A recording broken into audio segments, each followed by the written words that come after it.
In the previous video, we were introduced to biological and psychological treatments of major depressive disorder, namely selective serotonin reuptake inhibitors and cognitive behavioral therapy. We also took a look at two researches, the treatment of adolescents with depression study conducted in 2007 and Hallen et al.'s study conducted in 2005. In this video, we will be evaluating these researches and evaluating the use of SSRIs and CBT as treatments of depression. So, first, evaluating the use of randomized controlled trials in the two researches that I just mentioned. Both the TADS and Hallen research are RCTs, which conduct their investigation in highly controlled settings with a strict inclusion and exclusion criteria. While this increases the internal validity of the research, allowing for a cause-effect inference to be drawn, the extent to which the findings are able to be applied to real-life settings or real-life clinical practice is questionable. In real life, treatment of any disorder, involves a variety of variables interacting with one another. So the control over variables in RCTs brings up the issue of artificiality.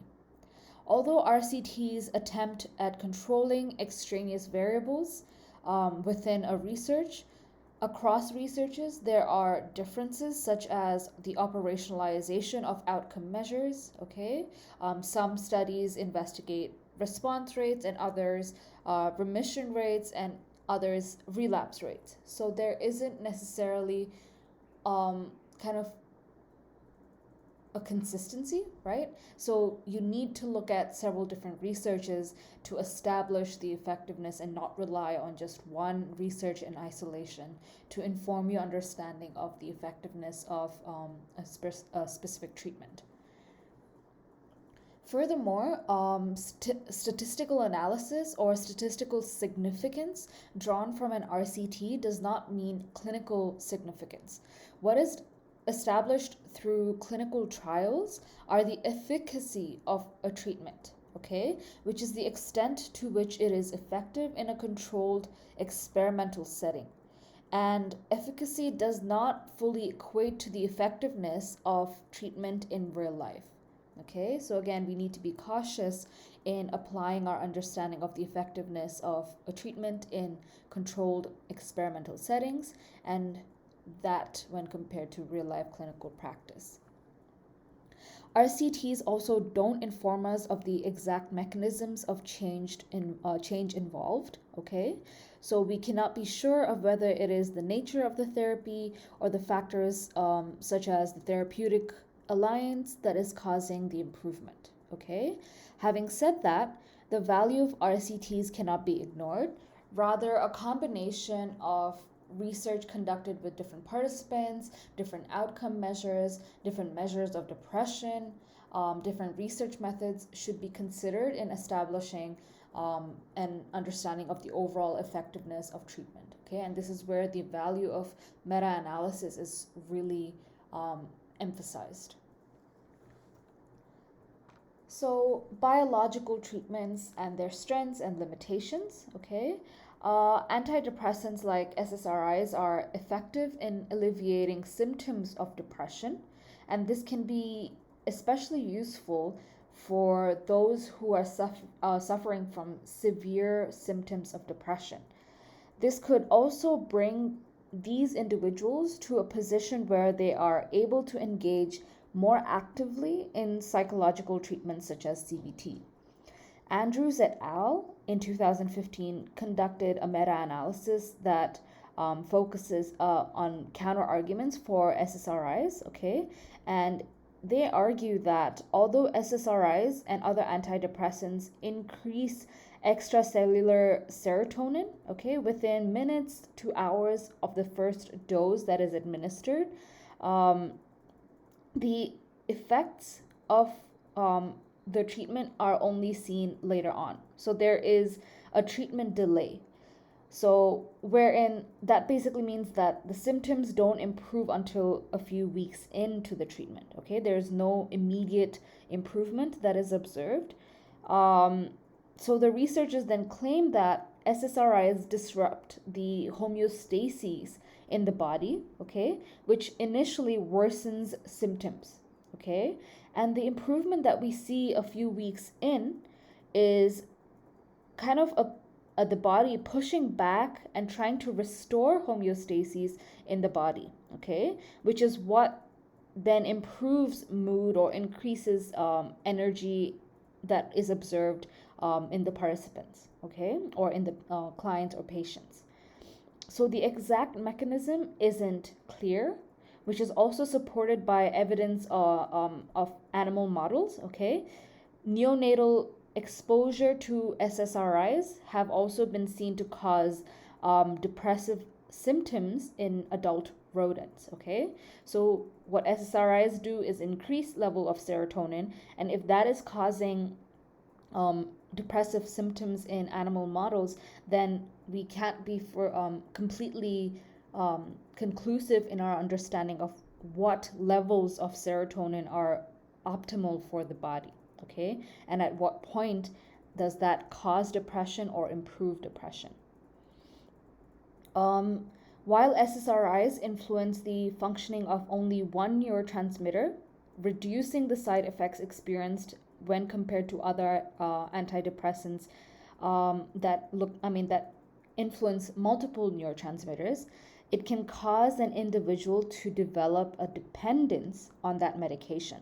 Okay, so a dependence would basically mean that the body is dependent or in need of that medication to self-regulate. Okay, so this would affect the natural self-regulatory mechanisms of the body, okay, and also result in withdrawal symptoms once the individual discontinues the treatment. So another result of this kind of dependence is seen in the relapse rates. SSRIs are also found to have effective response rates, but really high relapse rates, which is likely due to the fact that it doesn't address the root cause of the individual's depression. And unlike psychological treatments, it doesn't empower the individual with coping mechanisms. Okay, so having said that, then relying on drug treatments only is reductionist. So, while there is a significant body of empirical evidence supporting the effectiveness of SSRIs and other antidepressants, research with large samples resulting in even the tiniest of effects may have statistical significance. Okay? For statistical significance in a controlled environment does not equate to clinical significance. Okay? Furthermore, there has been a lot of criticism of these researches for being biased, okay, as they are funded by pharmaceuticals, and half of the research that have been funded by pharmaceuticals have not been published, okay. So this could potentially be because those researches did not have the outcome that these researchers and pharmaceuticals were hoping for. And that biases the evidence available to the public and also how we then understand the effectiveness of antidepressants, okay, and SSRIs. The American Psychiatric Association has also been criticized by a lot of researchers and practitioners for its over-reliance on the medical model that supports the use of biological treatments, okay? So those are some strengths and limitations of biological treatments. We will be evaluating cognitive behavioral therapy in terms of its strengths and limitations now.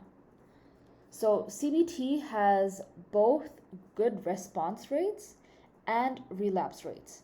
Although it takes longer to observe improvements when compared to antidepressants, CBT and the improvements observed in individuals who experience CBT, the improvements are more enduring, okay? This is because CBT is more personal and in depth, okay? And the therapeutic process empowers the individuals with coping mechanisms that drug therapies do not. As mentioned earlier, individuals experiencing severe symptoms of depression may not be best suited to the therapeutic process until and unless they have dealt with their symptoms. Okay, a lot of these symptoms include really low mood, low motivation, okay, so which would basically become confounding variables to the effectiveness of CBT, okay, or any other psychological treatments that require the active involvement and participation of an individual client.